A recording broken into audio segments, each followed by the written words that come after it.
السلام عليكم ورحمة الله وبركاته.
إن الحمد لله نحمده ونستعينه ونستغفره ونؤمن به ونتوكل عليه ونعوذ بالله من شرور أنفسنا وسيئات أعمالنا من يهده الله فلا مضل له ومن يضلله فلا هادي له وأشهد أن لا إله إلا الله وحده لا شريك له وأشهد أن محمدا عبده ورسوله يا أيها الذين آمنوا اتقوا الله حق تقاته ولا تموتن إلا وأنتم مسلمون يا أيها الناس اتقوا ربكم الذي خلقكم من نفس واحدة وخلق منها زوجها وبث منهما رجالا كثيرا ونساء واتقوا الله الذي تساءلون به والأرحام إن الله كان عليكم رقيبا يا أيها الذين آمنوا اتقوا الله وقولوا قولا سديدا يصلح لكم أعمالكم ويغفر لكم ذنوبكم ومن يطع الله ورسوله فقد فاز فوزا عظيما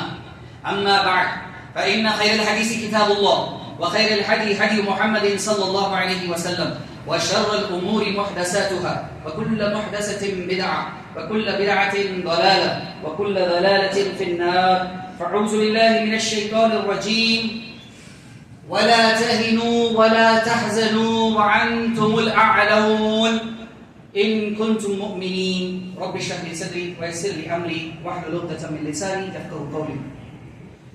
حاضرین جمعہ، آج کے میرے اس خطبے کا موضوع ہے دور حاضر اور مسلمانوں کا کردار. آج ہم یہ واقف ہیں کہ ہمارا جو دور چل رہا ہے، جو زمانے سے ہم گزر رہے ہیں، یہ آزمائش کا دور ہے. یہ دور فتنوں کا دور ہے. یہ دور میں مسلمانوں پر اتنے ظلم اور ستم ڈھائے جا رہے ہیں مگر ہم ہاتھ پر ہاتھ دھرے بیٹھے ہیں یا پھر ہم بے بس ہیں، ہم کچھ نہیں کر پاتے. فتنوں سے بھرا ہوا ہے، جو آزمائشوں سے بھرا ہوا ہے، ہمارا کردار کیا بنتا ہے؟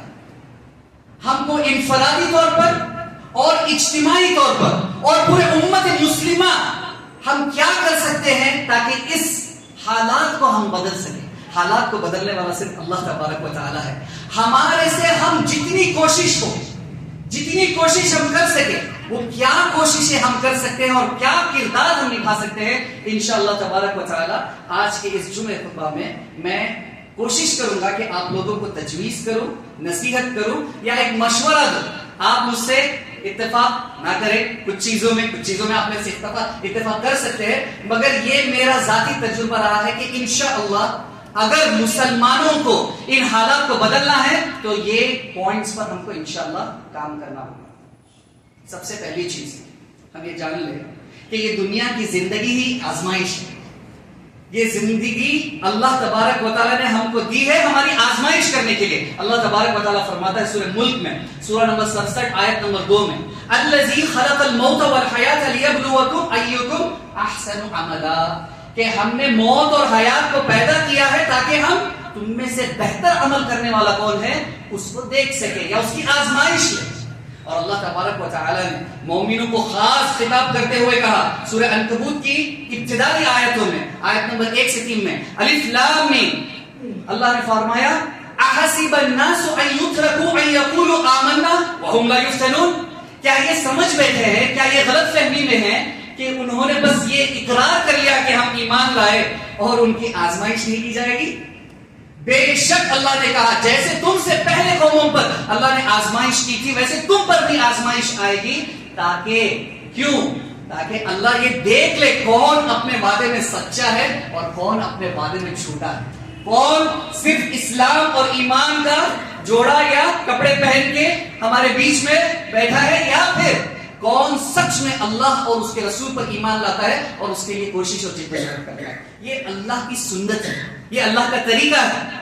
اور اللہ تبارک و تعالی نے ہم کو یہ بھی بتا دیا کہ کن ذرائع سے اللہ تبارک و تعالی ہماری آزمائش کرے گا. اللہ تبارک و تعالی فرماتا ہے سورہ بقرہ میں، سورہ نمبر 2 آیت نمبر 155 میں، اللہ فرمایا وَلَنَبْلُوَنَّكُمْ بِشَيْءٍ مِّنَ الْخَوْفِ وَالْجُوعِ وَنَقْصٍ مِّنَ الْأَمْوَالِ وَالْأَنفُسِ وَالثَّمَرَاتِ وَبَشِّرِ الصَّابِرِينَ، کہ بے شک اللہ تمہاری آزمائش کرے گا. کن چیزوں میں؟ خوف سے. کیا آج مسلمان امت خوف سے جوجھ نہیں رہی ہے؟ آج NCR کچھ آ گیا، آج وہ یہ آ گیا، یہ فلاں لا آ گیا، CAA لا آ گیا، کچھ نہ کچھ ایسا خوف ہمارے دل میں بیٹھ گیا ہے کہ آج کے حالات سے اور برے حالات آنے والے ہیں. من الخوف والجوع، بھوک مری سے. آج ان ایمپلائمنٹ ایک بہت بڑا مدعا بن گیا ہے، نہ صرف مسلمانوں کے لیے، غیر مسلموں کے لیے اور نوجوانوں کے لیے، خصوصی طور پر نوجوان طبقے کے لیے. یہ والجوع سے بھی اللہ تبارک و تعالیٰ ہماری آزمائش کرے. والخوف والجوع ونقص من الاموال، اور تمہارے مال کے نقصان سے. آج ایک مسلمان ہونے کی وجہ سے، صرف کلمہ گو انسان ہونے کی وجہ سے آج ہمارے گھروں پر بلڈوزر ڈھائے جا رہے ہیں، ہمارے مالوں کو تباہ اور برباد کیا جا رہا ہے. تو اللہ نے یہ ہم کو بتا دیا کہ یہ مال سے بھی آپ کی آزمائش کی جائے. وَنَقْصٍ مِّنَ الْأَمْوَالِ وَالْأَنفُسِ، اور آپ کی نفس مطلب موت سے بھی. آپ کے گھر میں اچانک کسی کی موت ہو گئی، ایک ہی کمانے والا بندہ ہے اور اس کی موت ہو گئی، تو گھر والے کیا کریں؟ ایسے بھی اللہ تبارک و تعالیٰ آپ کی آزمائش کرے گا. اور میں اور آپ، ہم لوگ مطلب ایک لگژریس زندگی جی رہے ہیں. ہماری زندگی میں الحمدللہ ثم الحمدللہ اے سی کے اندر ہم بیٹھے ہیں ماشاءاللہ، اور اللہ تبارک و تعالیٰ نے ہم کو یہ وقت بھی دیا اور اللہ تبارک و تعالیٰ نے ہم کو صحت بھی دی. سوچیں ان مسلمانوں کے بارے میں جو فلسطین میں، جو غزہ میں آج بھی موت سے جوجھ رہے ہیں، ان کے گھروں میں کسی نہ کسی کی موت ہو رہی. تو اللہ نے فرما دیا کہ اللہ موت سے بھی، تمہارے نفسوں کے نقصان سے بھی اللہ تمہاری آزمائش کرے گا. وَنَقْصٍ مِّنَ الْأَمْوَالِ وَالْأَنفُسِ وَالثَّمَرَاتِ، اور تمہاری محنت کی کمائی ہوئی جو پھل جو ہے، جو تمہاری روزی ہے، جو تم نے محنت سے کمائی، اس میں بھی اللہ نقصان کرے گا اور تمہاری آزمائش کرے گا. اللہ نے پھر آخر میں یہ کہہ دیا وَبَشِّرِ الصَّابِرِينَ، مگر خوشخبری ہے ان لوگوں کے لیے جو صبر کرتے ہیں. تو خلاصہ یہ ہے کہ یہ دنیا کی زندگی آزمائش کی زندگی ہے اور یہ امتحان سے مجھے اور آپ کو گزرنا ہے، چاہے انفرادی طور پہ ہو، چاہے ہمارے گھریلو طور پہ ہو، چاہے ہمارے معاشرے کی طور پہ ہو، چاہے ملک کے طور پہ ہو، یا چاہے پوری امت مسلمہ کے طور پر ہو، ہم کو یہ آزمائش سے گزرنا ہے۔ ہم اس آزمائش میں ہمارا کردار کیا ہونا چاہیے، ہمارا رول کیا ہونا چاہیے؟ سب سے پہلی چیز جو ہمارا کردار ہونا چاہیے وہ اللہ تبارک و تعالی نے اس آیت میں فرمایا، جو میں نے خطبۃ الحاجہ کے بعد تلاوت کی، سورہ آل عمران سے، سورہ نمبر 3 آیت نمبر 139۔ اللہ تبارک و تعالی فرماتا ہے وَلَا تَهِنُوا، اور تم سستی مت کرنا، وَلَا تَحْزَنُوا، اور غمزدہ مت ہونا، سستی مت کرنا، کاہلی مت کرنا اور غمزدہ مت کرنا، وَأَنْتُمُ الْأَعْلَوْنَ، تم ہی غالب ہو کے رہو گے، اللہ تم کو غالب کرے گا۔ شرط کیا ہے؟ ان کنتم مؤمنین، اگر تم سچے ایمان والے ہو۔ اللہ کے وعدے پر بھروسہ ہے ہمیں، کیا ہم اللہ کی باتوں پر، اللہ کے کلام پر یقین رکھتے ہیں؟ اللہ نے وعدہ کیا ہے اگر تم کو غالب ہونا ہے، اگر تم کو اللہ تبارک و تعالی ساری امتوں پر غالب کرنا ہے، تو آپ کے لیے ایک بیسک شرط ہے، فنڈامنٹل شرط ہے کہ آپ سچے ایمان والے بن جائیں۔ مجھے پتا ہے کہ آج کے دور میں، آج خصوصی طور پر ہم جماعتوں میں بڑھ گئے ہیں اور جماعتیں ایک دوسرے کو لعن طعن کرتی ہیں، آج جماعتیں ایک دوسرے کو کہتی ہیں کہ ہم حق پہ ہیں، آپ ناحق پر ہیں۔ میں جانتا ہوں کہ ہمارے میں اختلافات ہیں، مگر ایز این امہ ہم اللہ پر ایمان لاتے ہیں، ہم رسول پر ایمان لاتے ہیں، ہم قرآن پر ایمان لاتے ہیں، ہمارا قبلہ ایک ہے۔ تو یہ ضروری ہے کہ ہم سارے لوگ ان فنڈامنٹل بنیادوں پر ہمارا ایمان مضبوط کریں۔ محرم کا مہینہ ہے، عاشورہ ابھی انشاءاللہ سنڈے کے دن، انشاءاللہ بنگلور شہر میں سنڈے کے دن ہونے والا ہے۔ تو اس کا سبق ہم کو کیا ملتا ہے؟ سورہ شعراء کی آیتیں پڑھیں، سورہ شعراء سورہ نمبر 26 آیت نمبر 61 اور 62۔ اس میں اللہ تبارک و تعالیٰ نے وہ واقعہ نقل کیا جب بنی اسرائیل فرعون کی شکنجے سے بچ کر نکل رہے تھے۔ تو جب وہ نکل رہے تھے تو انہوں نے دیکھا کہ آگے سمندر ہے اور پیچھے فرعون کا لشکر آ رہا ہے، آگے سمندر پیچھے فرعون کا لشکر۔ تو لوگوں نے کیا کہا؟ بنی اسرائیل نے کیا کہا؟ اِنَّا لَمُدْرَكُونَ، ہم تو ابھی پھنس گئے، we have been caught، ہم تو پھنس گئے ہیں، ابھی کیا کرنا ہے؟ پیچھے فرعون، آگے سمندر، ہم کو کیا کریں؟ تو موسیٰ علیہ السلام نے جو جواب دیا، ویسا یقین ہم کو پیدا کرنا چاہیے۔ موسیٰ نے کہا کہ اے لوگوں، نہیں، بالکل نہیں، میرا رب مجھے صحیح راستہ دکھائے۔ اور اللہ نے کہا کہ اے موسیٰ، تمہارے عاصی کو مارو، اور اس سمندر کو پھاڑ دیا اور اللہ تبارک و تعالیٰ نے ان کے راستہ بنا دیا۔ ایسا ایمان پیدا کرو مسلمانوں، تو اللہ کی مدد آئے گی، تب اللہ تبارک و تعالیٰ تمہارے حالات کو بدلے گا۔ اللہ کے رسول صلی اللہ علیہ وسلم جب ہجرت کر رہے تھے، یہ ہجرت کا بھی ایک واقعہ، اس سے ہم کو عبرت حاصل کرنی ہے، کیونکہ ہمارا ہجری سال ابھی شروع ہوا ہے، ابھی تھوڑے دن پہلے ہی شروع ہوا۔ اللہ کے رسول صلی اللہ علیہ وسلم ہجرت کر رہے تھے، تب ان کو پتا تھا کہ مشرکین کچھ وفد بھیجے ہیں، کچھ سکاؤٹس بھیجے ہیں تاکہ ان کا پیچھا کرے اور ان کو پکڑ لے۔ 100 اونٹوں کا انعام رکھا گیا تھا، یا ابو بکر یا محمد صلی اللہ علیہ وسلم، دونوں میں سے کسی کو زندہ یا مردہ لے کر آئے تو 100 اونٹوں کا ثواب دیا جائے گا، 100 اونٹوں کا آپ کو اجر دیا جائے گا۔ تو یہ لوگ نکلے، غار ثور میں ابو بکر اور محمد صلی اللہ علیہ وسلم بیٹھے۔ جو مشرکوں کا وفد ہے وہ ایک دم دروازے پر اس کے انٹرنس پر آ کر کھڑا ہو گیا۔ ابو بکر رضی اللہ عنہ اپنے لیے نہیں، رسول صلی اللہ علیہ وسلم کی فکر کرتے ہیں اور کہتے ہیں کہ اے اللہ کے رسول صلی اللہ علیہ وسلم، ہم نے اتنی پلاننگ کی، ہم نے اتنی کوشش کی اور ہم یہاں تک پہنچے، مگر اب صرف 2 قدم باقی رہ گئے، اگر وہ اندر دیکھیں گے تو ہم پکڑے جائیں گے اور ہم کو مار دیا جائے گا۔ اے اللہ کے رسول صلی اللہ علیہ وسلم کیا کرے؟ تو الفاظ اللہ نے بیان کی کہ رسول نے کیا کہا۔ سورہ توبہ کی آیت نمبر 40 پڑھیں۔ اللہ تبارک و تعالیٰ نے فرمایا کہ رسول نے اپنے صاحب سے کہا، ان اللہ لا تحزن ان اللہ معنا، اے ابو بکر غم زدہ مت ہو، بے شک اللہ ہمارے ساتھ ہے۔ اور حدیث میں آتا ہے کہ اللہ کے رسول صلی اللہ علیہ وسلم نے کہا ابو بکر سے، اے ابو بکر، ان 2 ساتھیوں کے بارے میں تمہارا کیا گمان ہے جس کا تیسرا ساتھی اللہ ہے، جو آسمان اور زمین کا مالک ہے، وہ تمہارے ساتھ ہے، تم کو کیا ڈر، کیا ہونی چاہیے تمہیں، ایسا ایمان پیدا کرنا چاہیے، تب جا کر اللہ کی مدد آتی ہے۔ تو میں میرے بھائیوں اور بہنوں، سب سے پہلی چیز ہمارے کردار میں یہ ہے کہ ہم غم زدہ نہ ہوں۔ We should not become hopeless. We should not give up. ایک بہت اچھی ایک کہاوت ہے انگلش میں کوشش کروں گا کہ اس کو اردو میں بھی ٹرانسلیٹ کر کے سمجھا دوں، کہ کہا defeat is not that you fall. Defeat is not that you fall, but defeat is that you refuse to get up. جن کو سمجھ میں آ گیا، شکست یہ نہیں ہوتی کہ آپ گر پڑے، شکست یہ ہوتی ہے کہ آپ گرنے کے بعد اٹھنے کے لیے منع کرتے، یہ شکست ہوتی ہے۔ اور یہی ذہنیت ہمارے مسلم امت میں آج آ چکی ہے کہ ابھی ہمارا کچھ ہونے والا نہیں، اس ملک میں ہماری دال گلنے والی نہیں ہے، یا ہمارے اس شہر میں ہماری بات کوئی سننے والا نہیں ہے۔ ہم نے جنگ شروع ہونے سے پہلے ہی اپنے عصا کو پھینک دیا۔ We have given up even before the battle has begun. سمجھیے اس بات، یہ سب سے پہلا پوائنٹ ہمارا کردار۔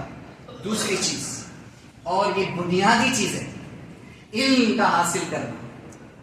میرے بھائیوں اور بہنوں، علم ایک ایسی چیز ہے، ایک ایسی نعمت ہے اللہ تبارک و تعالیٰ کی، جس سے مجھے اور آپ کو ایک مسلمان ہونے پر اس سے پیچھے نہیں ہٹنا چاہیے۔ اگر میں اور آپ اس سے محروم ہو گئے تو مطلب ہم نے اپنے مقصد کا ہی پورا مطلب اس کا کباڑ کر دیا۔ اگر ہم اس چیز میں آگے نہ بڑھیں، اللہ تبارک و تعالیٰ نے جو پہلی وحی نازل کی، یہ تو کئی بار خطیبوں نے منبر سے کہا ہے، پہلی وحی نازل جو اللہ تبارک و تعالیٰ نے کی تھی وہ سورہ اقرا میں، اقرا بسم ربک الذی خلق، پڑھو اس رب کے نام سے جس نے تم کو پیدا کیا، خلق الانسان من علق، جس نے تم کو پیدا کیا خون کے ایک لوتڑے سے، اقرا وربک الاکرم، پڑھو پڑھو پڑھو، تمہارا رب کرم کرنے والا ہے، الذی علم بالقلم، جس نے تم کو قلم سے سکھایا، علم الانسان ما لم يعلم، تم کو وہ باتیں سکھائی جس کا تم کو علم نہیں تھا۔ علم، اقرا، 5 مرتبہ اسی 5 آیتوں میں اللہ تبارک و تعالیٰ نے کہا کہ اس کی اہمیت سمجھو، اس کی اہمیت جانو۔ ایک مشہور دعا میں اور آپ ہمیشہ کرتے ہیں، سورہ بقرہ کی جو مشہور دعا ہے، جو بچہ بھی پڑھتا ہے، ربنا، جیسے پہنا ہے ربنا آتنا فی الدنیا حسنۃ وفی الآخرۃ حسنۃ وقنا عذاب النار۔ ایک بہت قدیم اور ماشاءاللہ مشہور سلف صالح میں سے گزرے ہیں حسن البصری رحمہ اللہ۔ حسن البصری رحمہ اللہ اس آیت کی تعبیر میں کہتے ہیں کہ جب بندہ کہتا ہے ربنا آتنا فی الدنیا حسنہ، اے اللہ مجھے اس دنیا میں خیر عطا فرما، حسنہ عطا فرما، حسنہ سے مراد، خیر سے مراد علم دین ہے۔ آپ اللہ سے دعا مانگ رہے ہیں کہ آپ کو اللہ علم دین سے نوازے۔ من یرید اللہ بہ خیرا یفقہہ فی الدین، رسول اللہ صلی اللہ علیہ وسلم نے کہا کہ جس کے لیے اللہ خیر کا معاملہ کرتا ہے اس کو دین کی سمجھ دیتا ہے۔ امام ابن القیم رحمۃ اللہ علیہ کہتے ہیں کہ اس کا الٹا بھی صحیح ہوتا ہے، کہ جس کے لیے اللہ خیر کا معاملہ نہیں کرتا اللہ اس کو دین کی سمجھ نہیں دیتا۔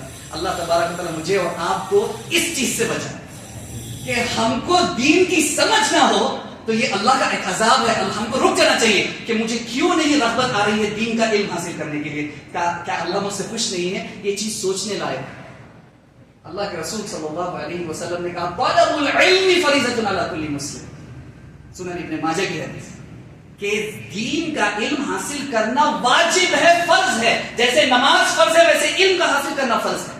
لوگ یہ اکثر سوال کرتے ہیں کون سا علم، کتنا علم حاصل کرنا چاہیے؟ اس میں بھی سلف الصالحین کے اقوال کئی موجود ہیں، کتنا علم حاصل کریں؟ تو ایک سلف الصالحین نے کہا کہ صبح سے لے کر شام تک آپ کی جو ضروریات ہے دین کے معاملے میں اس کا علم آپ کو حاصل کرنا ہے۔ یہی بیسک ہے، یہی فنڈامنٹل ہے۔ ایک مسلمان کے لیے صبح ہوتی ہے اور شام تک جتنے بھی دینی کام اس کو کرنا ہے، جتنے بھی معاملات اس کو کرنا ہے، اس کا علم اس کو ہونا چاہیے۔ نماز پڑھنے کا علم، وضو کرنے کا علم،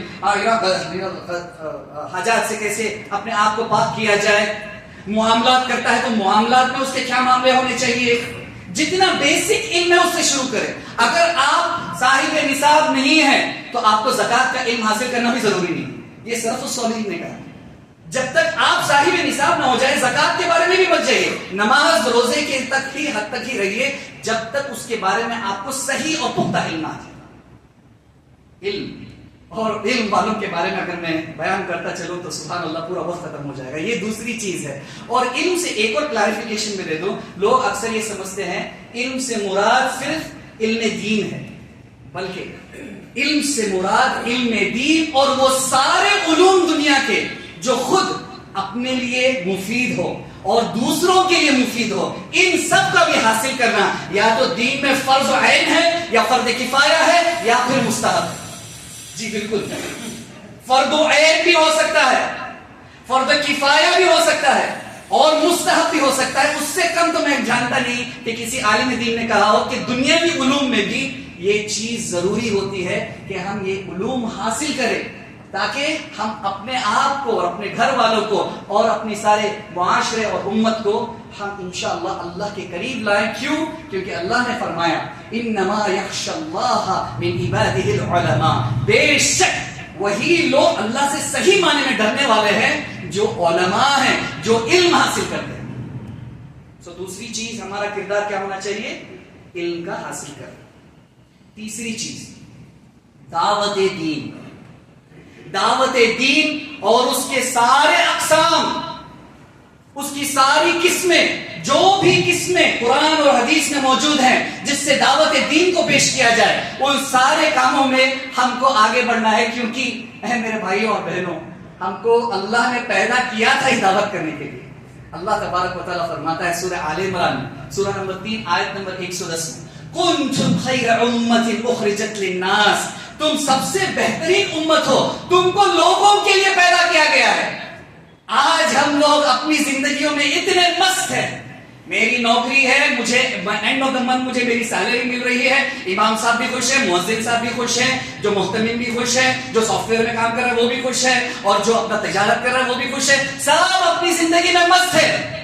یہ مت سمجھیے کہ آپ اگر اللہ تبارک و تعالیٰ آپ پہ رحم کر رہا ہے، آپ پہ فضیلت کر رہا ہے اور آپ کو اپنا رزق پہنچا رہا ہے جتنا اللہ نے آپ کی تقدیر میں لکھا ہے، اس کا مطلب یہ نہیں آپ ہاتھ پہ ہاتھ دھرے بیٹھے رہے اور بس تماشا دیکھے اور اسے کہتے ہیں آرم چیئر ایکسپرٹس. او سعودی میں کیا ہو رہا ہے دیکھے آپ نے، او فلاں جگہ پہ کیا ہو رہا ہے دیکھے آپ نے. ارے اپنی زندگی میں جھانک کے دیکھو، اپنے گریبان میں جھانک کے دیکھو کہ تم نے کیا کنٹریبیوشن کیا، تم نے دین کے لیے کیا دعوت دی. دعوت دین یہ ہمارا اہم فریضہ ہے. اور اکثر لوگ دعوت دین سے آج مقرر ہیں، they are backing out. You know what is the reason؟ اس کی وجہ کیا ہے؟ اگر ہم کچھ بولیں گے تو اریسٹ ہو جائیں گے، ہم کو جیل میں ڈال دیا جائے گا. ارے اگر تم اللہ اور اس کے رسول کی بات کرو، جو قرآن اور حدیث کی بات کرو، تو ایسی بات کرنے سے جیل جانا اگر ہماری تقدیر میں لکھا ہوا ہے تو یہ سمجھے کہ اللہ کی طرف سے شرط ہے. اور قرآن اور حدیث ایسی کوئی بات کرتا ہی نہیں ہے جس سے لوگوں میں انتشار پیدا ہو. قرآن اور حدیث ہم کو امن کا پیغام دیتا ہے، قرآن اور حدیث ہم کو مل جل کے رہنے کا پیغام دیتا ہے، قرآن اور حدیث ہم کو آپس میں بھائی چارہ پروموٹ کرنے کے لیے کہتا ہے. کون سی ایسی بات ہے قرآن اور حدیث کی جس سے بولنے سے آپ اتنا کتراتے ہیں، اتنا ڈرتے ہیں کہ آپ کو مطلب منہ بھی نہیں کھولنا ہے؟ ایک آیت اللہ تبارک و تعالیٰ کی دعوت دین سے بولا، ایک آیت سورہ فصلت سورہ نمبر 41 آیت نمبر 33 اللہ تبارک و تعالیٰ فرماتا ہے وَمَنْ أَحْسَنُ قَوْلًا مِّمَّنْ دَعَا إِلَى اللَّهِ وَعَمِلَ صَالِحًا وَقَالَ إِنَّنِي مِنَ الْمُسْلِمِينَ.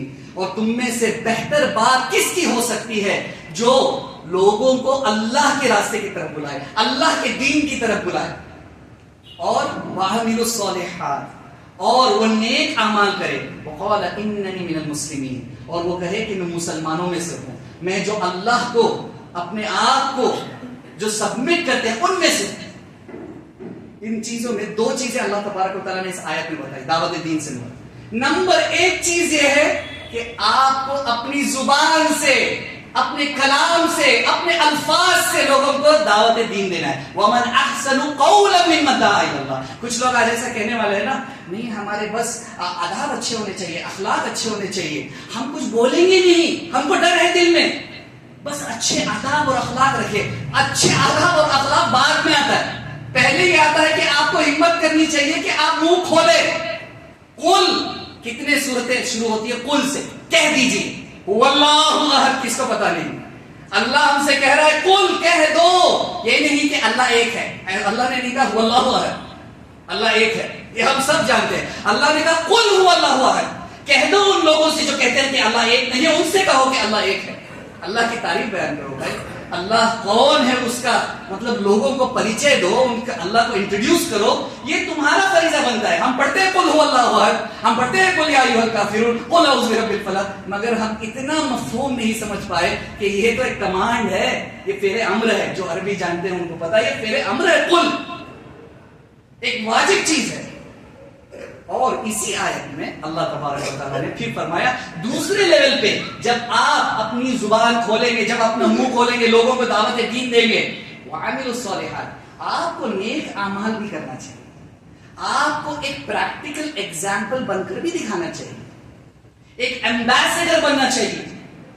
ہر شخص جان لیجئے، ہر مرد، ہر عورت، ہر بچہ، جتنا اس کا علم ہے، جتنا اس کو سمجھ ہے، ہر شخص اسلام کا ایک ایمبیسڈر ہے۔ چاہے آپ آفس میں رہیں، چاہے آپ تجارت کریں، چاہے آپ گھروں میں رہیں، چاہے آپ اپنے پڑوس میں رہیں، چاہے کہیں بھی رہیں دنیا میں، آپ اپنی آئیڈینٹی، اپنا لیبل ساتھ میں لے کے چل رہے ہیں۔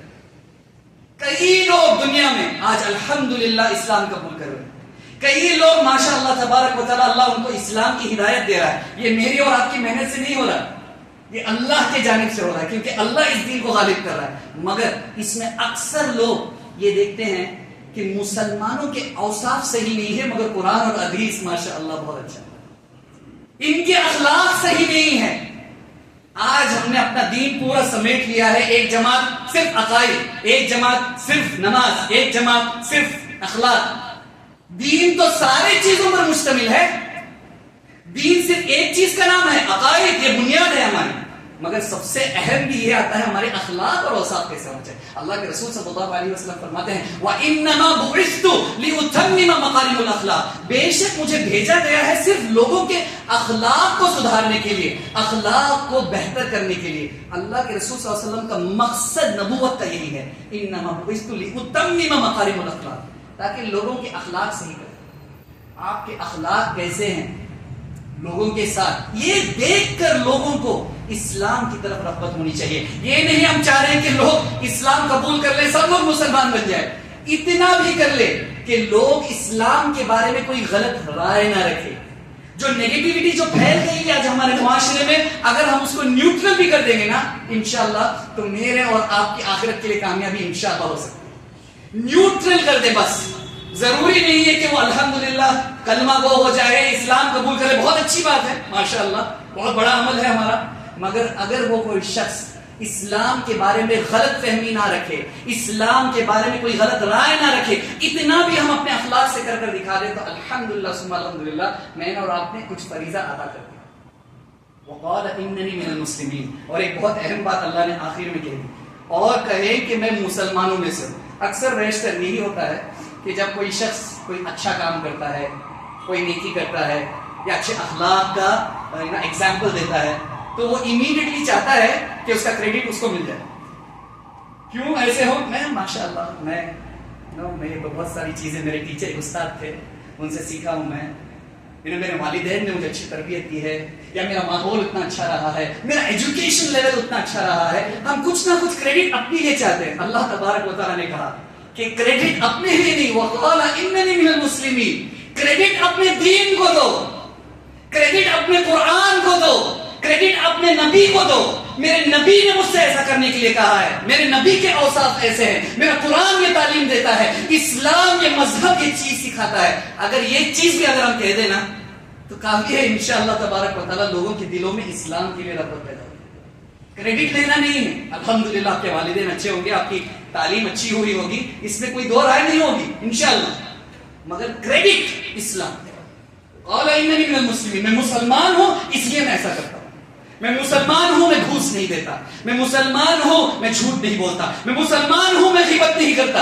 اتنا اگر ہم کہہ دیں انشاءاللہ تبارک و تعالیٰ تو اس میں دعوت دین کا کام ہو سکتا ہے انشاءاللہ۔ تو ختم ہو رہا ہے چوتھی چیز، اتحاد امت، اللہ تبارک و تعالیٰ فرماتا ہے سورہ آل عمران سورہ نمبر 3 آیت نمبر 103 میں وَاعْتَصِمُوا بِحَبْلِ اللَّهِ جَمِيعًا وَلَا تَفَرَّقُوا، اللہ کی رسی کو مضبوطی سے تھام لو، قرآن اور سنت کو مضبوطی سے تھام لو اور آپس میں فرقے نہ بناؤ۔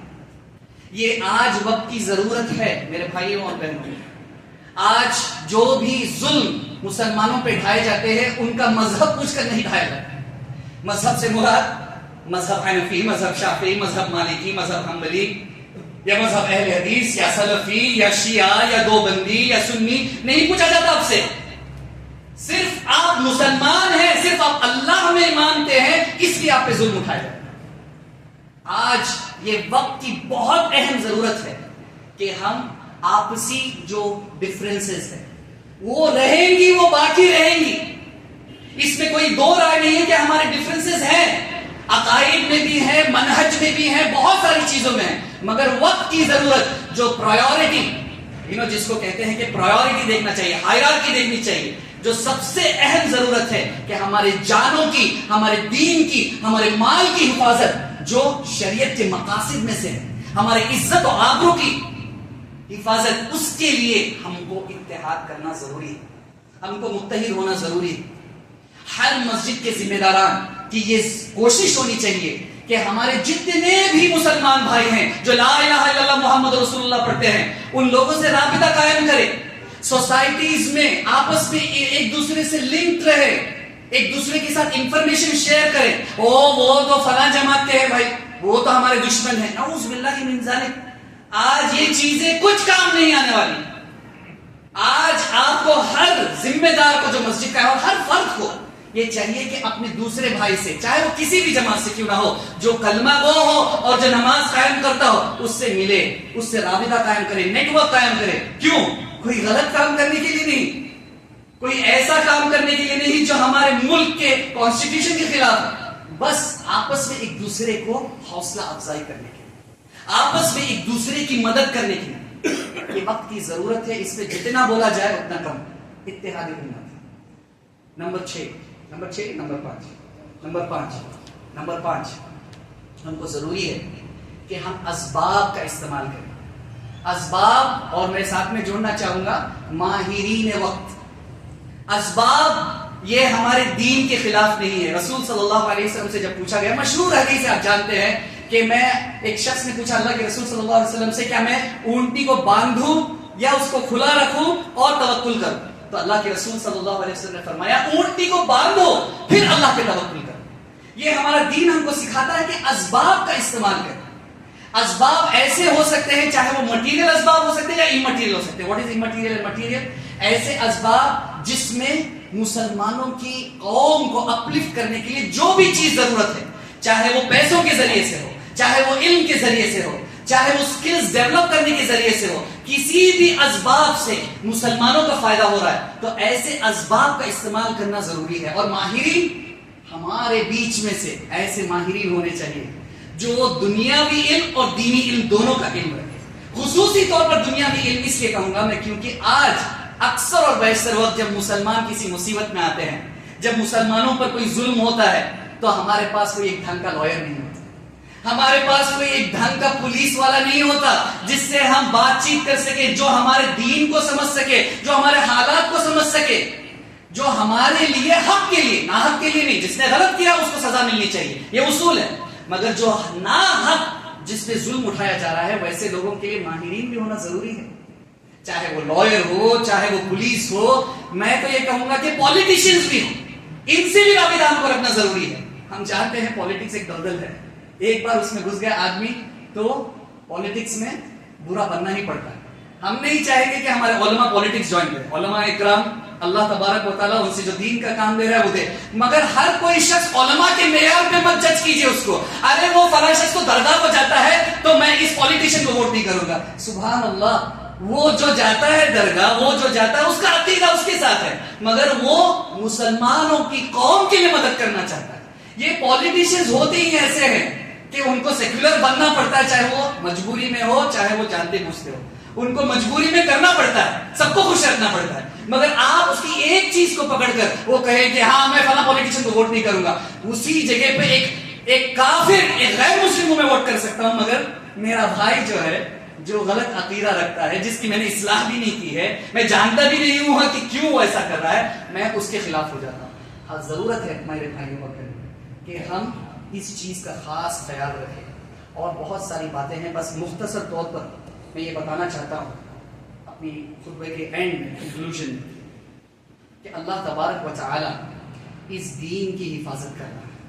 اللہ تبارک و تعالی اس دین کے کلام کی حفاظت کر رہا ہے. انا نحن نزلنا الذکر وانا له لحافظون. بے شک ہم نے اس ذکر کو اتارا ہے اور ہم ہی اس کی حفاظت کریں گے. اور اللہ تبارک و تعالی نے وعدہ کیا ہے 3 جگہ پر قرآن میں, سورہ توبہ سورہ نمبر 9 آیت نمبر 33, سورہ فتح سورہ نمبر 48 آیت نمبر 28 اور سورہ صف سورہ نمبر 61 آیت نمبر 9 میں, هو الذی ارسل رسولہ بالہدى ودین الحق لِيُظْهِرَهُ عَلَى الدِّينِ كُلِّهِ وَكَفَى بِاللَّهِ شَهِيدًا وَلَوْ كَرِهَ الْمُشْرِكُونَ. اللہ تبارک و تعالیٰ فرماتا ہے کہ ہم نے بے شک اپنے نبی کو دین حق دیا ہے اور یہ دین سب پہ غالب ہو کے رہے گا, چاہے کتنا بھی مشرکین اس سے نفرت کرے, چاہے کتنا بھی وہ زور لگا لے, اللہ اس دین کو غالب کر کے رہے گا. وَكَفَى بِاللَّهِ شَهِيدًا, اور اللہ کافی ہے اس شہادت کے لیے.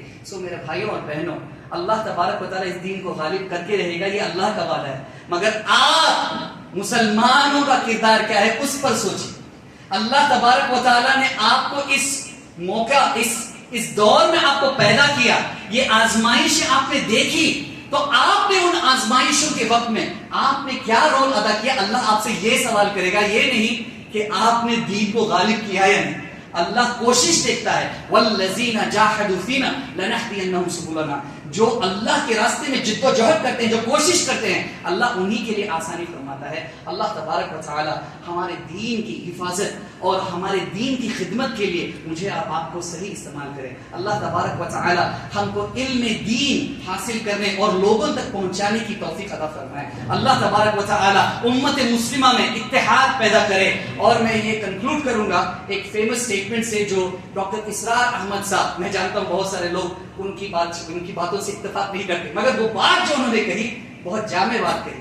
آج کا وقت یہ ہے, انہوں نے کہا, ان کی ماشاءاللہ فصیح اردو ہے, انہوں نے کہا جاگو اور جگاؤ, ہوش میں آؤ, ہوش میں دوسروں کو لاؤ. وآخر دعوانا الحمدللہ رب العالمین.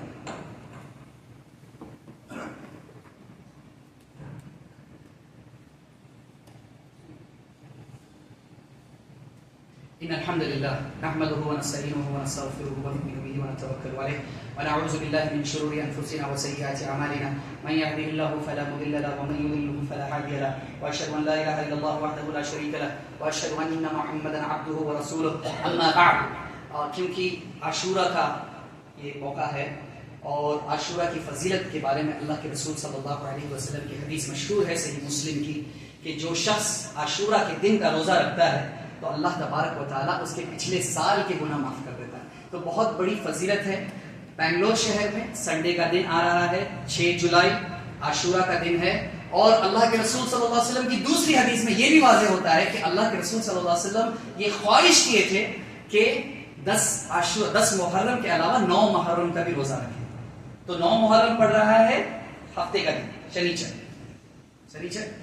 ہی کہتے ہیں نا, شنیچر اور سنڈے, سیٹرڈے اینڈ سنڈے, یہ دو دن ہیں جس کی خاص فضیلت آئی ہے. تو میں چاہوں گا کہ ہم سب لوگ خود روزہ رکھیں اس دن پر اور اپنے گھر والوں کو بھی روزہ رکھنے کی ترغیب کریں. امام ابن حجر رحمۃ اللہ علیہ کہتے ہیں کہ عاشورہ کے روزے کے 3 مراحل ہیں.